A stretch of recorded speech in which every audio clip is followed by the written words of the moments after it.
Welcome to Quilt and Sew. In today's segment, I thought we would look at how to successfully thread your needle with silk ribbon.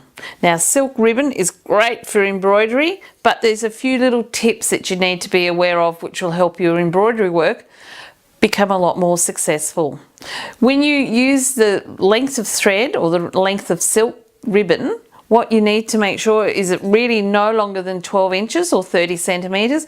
Otherwise, as you're pulling it through the fabric, it will start to shred on the side and it will become noticeable in your work. Now, when we go to thread it into a needle, what I've done is cut it off, the end off on a slight angle. Just allows us to easily thread it through the eye of the needle. Now we pull it through. I've got a length hanging out. And what I'm going to do is I'm going to take my needle just through the end and pull it through. And then I've secured my thread near the eye of the needle. And we don't actually need to tie a knot or anything at silk ribbon.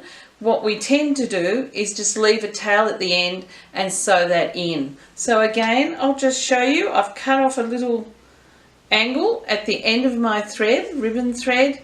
I'm going to thread it through the eye of my needle.